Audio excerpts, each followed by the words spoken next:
കച്ചമണികൾ നൃത്തം വയ്ക്കും വൃശ്ചികരാവുകളിൽ കച്ചമണികൾ നൃത്തം വയ്ക്കും വൃശ്ചികരാവുകളിൽ രാഗേന്ദുമുഖികൾ നാളത്തിലൊളിക്കും രോമഹർഷങ്ങളെ രാഗേന്ദുമുഖികൾ നാളത്തിലൊളിക്കും.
ബിസിനസ്സാണ് ഇത്. സൂപ്പർ മാർക്കറ്റ് ഉണ്ട് പള്ളിക്കത്തോട് മീനെടുത്ത്. പിന്നെ ഒരു ഇവിടെ പള്ളിക്കത്തോടുള്ള ശവഞ്ഞടങ്ങളിലുള്ള കുറേ പേർ കൂടി എക്സ്പോർട്ടിങ് കമ്പനി ഉണ്ട്. ഫുഡ് പ്രോസസ്സിങ് ഐറ്റങ്ങൾ എക്സ്പോർട്ട് ചെയ്യുന്നു, അതിൻ്റെ ലോക്കൽ മാർക്കറ്റിംഗ് ചെയ്യുന്നുണ്ട്.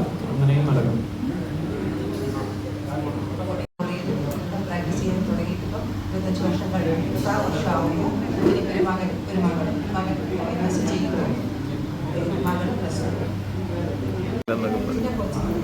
ചുങ്കത്താണ് താമസം.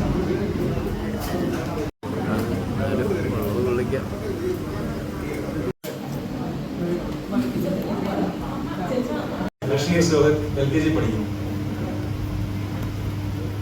മുമ്പ് ABVPയുടെ സംസ്ഥാന സെക്രട്ടറി ആയിരുന്നു. 95 എൻറോൾ ചെയ്തു.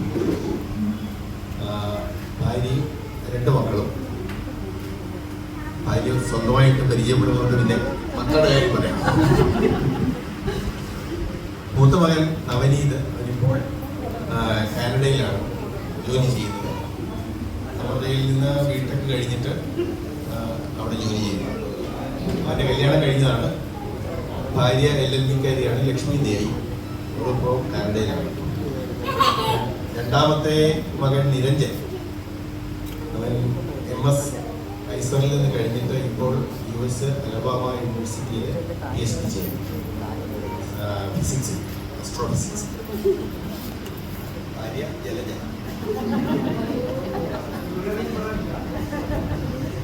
എൻ്റെ പേര് ജലജ. ഞാൻ എഞ്ചിനീയറിംഗ് കോളേജ് ആറേറ്റിൽ നിന്ന് പ്രിൻസിപ്പളായിട്ട് റിട്ടയർ ചെയ്തു. ഇപ്പോൾ ട്രിപ്പിൾ IT കോട്ടയം മലയൂരിൽ, മലയ്ക്കടുത്ത് മലയൂരിൽ ട്രിപ്പിൾ ITയിൽ ആൻഡ് കമ്മ്യൂണിക്കേഷൻ എഞ്ചിനീയറിംഗിൽ അഡ്ജന്റ് പ്രൊഫസറായിട്ട് വർക്ക് ചെയ്യുന്നു. സർക്കാരിന്റെ വക ഒരു വർഷത്തെ ട്രെയിനിങ്, അതിനുശേഷം 97 എന്നോട് ചെയ്തതെങ്കിലും ഞാൻ 2004 മുതലാണ് കോട്ടയത്ത് പ്രാക്ടീസ് ചെയ്യാൻ തുടങ്ങിയത്. കോട്ടയത്ത് ഞാൻ MS കണ്ണൻ സാറിന്റെ ജൂനിയറായിട്ടാണ് പ്രാക്ടീസ് ചെയ്യുന്നത്. എൻ്റെ ഇപ്പോൾ സെൻട്രൽ ഗവൺമെന്റ് സ്റ്റാൻഡിംഗ് കൗൺസിലാണ്, സെൻട്രൽ ഗവൺമെന്റ് ലോട്ടറിയാണ്. എൻ്റെ ഹസ്ബൻഡ് എബ്രഹാം CI ഹൈക്കോടതിയിൽ പ്രാക്ടീസ് ചെയ്യുന്നു. അദ്ദേഹവും കണ്ണൻ സാറിന്റെ ജൂനിയറായിട്ട് ഇവിടെ പ്രാക്ടീസ് ചെയ്തിട്ടാണ് ഹൈക്കോടതിയിലേക്ക്. ആദ്യമായിട്ട് വിദ്യാർത്ഥികളുമായിട്ട് ബന്ധപ്പെട്ട് നടന്ന പ്രശ്നങ്ങൾ ഓരോരുത്തരൊക്കെ വന്നപ്പോൾ സാറിന് നമ്മൾ പറഞ്ഞത് ശിഖറാം സാറും ഇവരുമായിട്ടുണ്ടായിരുന്നു. 88 കാലഘട്ടത്തിലാണ് 94 മുതൽ എൻറോൾമെൻ്റാണ്. മകൻ ഹരിശങ്കർ 2025 എൻറോൾ ചെയ്തിട്ടുണ്ട്. കോട്ടയത്തോടൊപ്പം തന്നെ പ്രാക്ടീസ് ചെയ്തു. ഭാര്യ വരാൻ പറ്റിയിട്ടില്ല.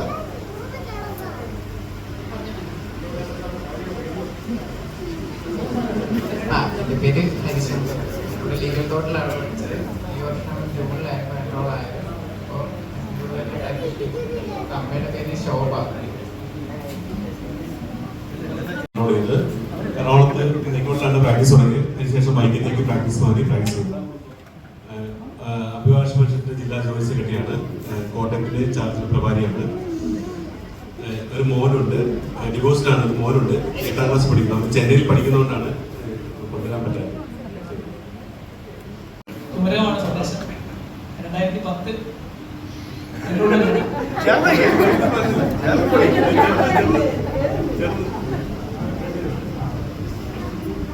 കഴിഞ്ഞ വർഷം കുടുംബ സംഗമം നടക്കുന്ന സമയത്ത് ഭാര്യയെ കൊണ്ടുവരാൻ പറ്റിയില്ല. കൊണ്ടുവരാൻ പറ്റാത്തൊരു സാഹചര്യം ഉണ്ടായിരുന്നു. അത് ഞാൻ പരിഹരിച്ചിട്ടുണ്ട്.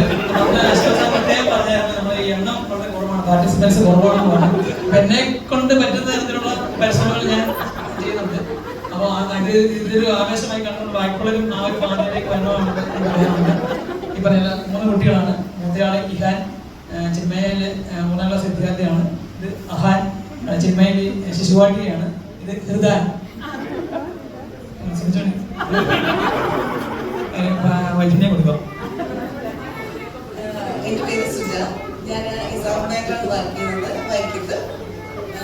ഓൾമോസ്റ്റ് ഇവിടെ ഒരുപാടധികം പേരുകൾ എനിക്ക് പരിചിതമാണ്. കാരണം എത്രയോ വർഷമായിട്ട് കേൾക്കുന്നുണ്ട്. നിങ്ങൾ മീറ്റിങ്ങിലാണെങ്കിൽ പോലും ചിലപ്പോൾ ഞാനും കേൾക്കാറുണ്ട് നിങ്ങളുടെ മീറ്റിങ്ങൊക്കെ. പിന്നെ ഇപ്പം എല്ലാവരും ഒരുമിച്ചൊന്ന് കാണാൻ പറ്റിയതിൽ ഒരുപാട് സന്തോഷം. എല്ലാ 3 വർഷം കേൾക്കത്തില്ലേ, എല്ലാ 2 വർഷം 3 വർഷം കൂടുമ്പോൾ ട്രാൻസ്ഫർ ഉള്ളപ്പോൾ പുള്ളിയുടെ കൂടെ നമ്മൾ പോകുമായിരുന്നു. ഇപ്പൊ കുറച്ച് നാളായിട്ട് ഒരു 2012 മുതലാണ് ഇവിടെ കോട്ടയത്ത് പ്രാക്ടീസ് സ്ഥിരമായിട്ട് ഉള്ളത്. അതിന് മുമ്പ് ഹൈക്കോടതിയിൽ ജേക്കബ് വർഗീസ് പറഞ്ഞ സാറിന് ജൂനിയറായിട്ട് വർക്ക് ചെയ്യുന്നുണ്ടായിരുന്നു. ഇപ്പൊ ഇവിടെ ആക്റ്റീവായിട്ട് ഒരു 10 വർഷത്തോളം ഉണ്ട്. പിന്നെ മക്കള് 2 ആൺകുട്ടി. എൻ്റെ പേര് ബീന, അഡ്വക്കേറ്റാണ്. 2001 എൻറോൾമെൻറ്റ് കഴിഞ്ഞതാണ്. ഹസ്ബൻഡ് അഡ്വക്കേറ്റ്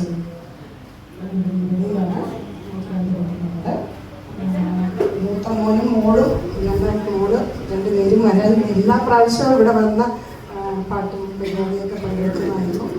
പക്ഷേ ഇപ്രാവശ്യം എനിക്കൊരു അനീതിയുണ്ട്. സംഘമിത്ര ഭാരതി നാഗൂർ സൃഷ്ടി കോളേജിൽ MA വിഷ്വൽ കമ്മ്യൂണിക്കേഷൻ. ഇതെന്റെ അച്ഛനാണ്. അപ്പൊ പിന്നെ ഞാനൊന്നും പറയട്ടെ.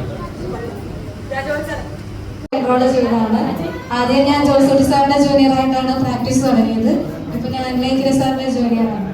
വീട് പുതുപ്പള്ളിയാണ്.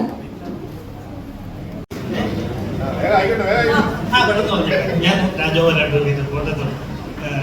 ദേശമെന്ന് പറയുന്നത് ആളായിട്ടൊക്കെ ഉണ്ട്. പലപ്പോഴും വിളിക്കും, വരാറില്ല. ആളായിട്ട് അല്ല, അത് അത്യാവശ്യം എനിക്ക് എല്ലാവർക്കും അറിയാം. അതുകൊണ്ട് ഞാൻ കൂടുതൽ പരസ്യം കൊടുക്കേണ്ടതില്ല. ഞാൻ എന്തോ കാണിക്കുന്നത് എന്നോട് സാധനം. എൻ്റെ പേര് VT റജിമോൻ. ഞാൻ 97 മുതലുള്ള അഭിഭാഷകനാണ്. കടപ്പൂരാണ് സ്വദേശം. ഭാര്യ, 2 കുട്ടികൾ, ഒരു ഭാര്യ.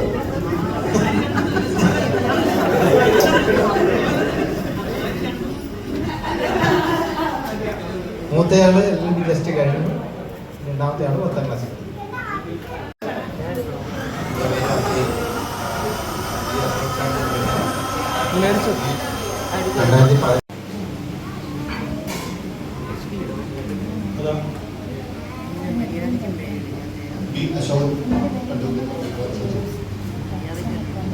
മീറ്റിംഗിൽ ആദ്യമായിട്ട് ആദ്യാഭിവർഷം സംസ്ഥാന സെക്രട്ടറി DHO ഇങ്ങനൊരു സംരംഭത്തിൻ്റെ ആവശ്യകതയെപ്പറ്റി കുടുംബ വളരെ ചുരുക്കി വിവരിക്കും.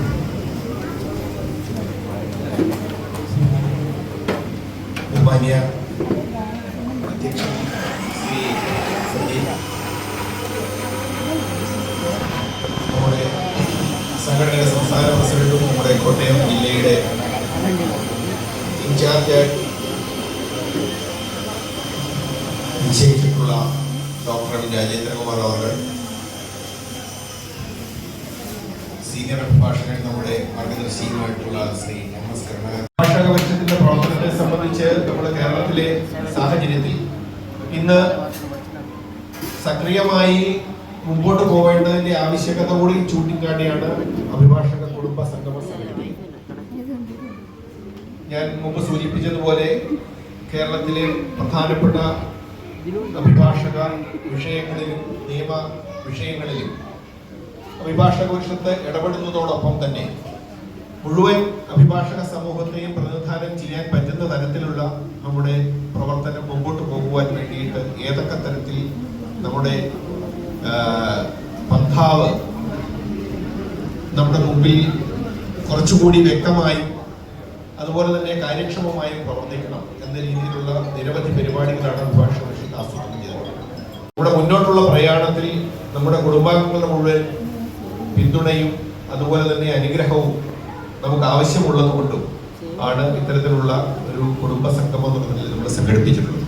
ഇത്തരത്തിൽ ഈ സെപ്റ്റംബർ മാസം കേരളത്തിൽ അങ്ങോളം ഇങ്ങോളം പല സ്ഥലങ്ങളിലും നമ്മൾ ഇത്തരത്തിൽ പരിപാടികൾ സംഘടിപ്പിക്കുന്നുണ്ട്.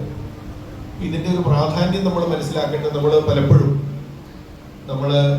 നമ്മുടെ കുടുംബം എന്നുള്ള നിലയിൽ നമ്മൾ പുറത്ത് ഔട്ടിങ്ങിന് പോകാറുണ്ട്, നമ്മൾ അതിനുവേണ്ടി പണം ചെലവാക്കാറുണ്ട്.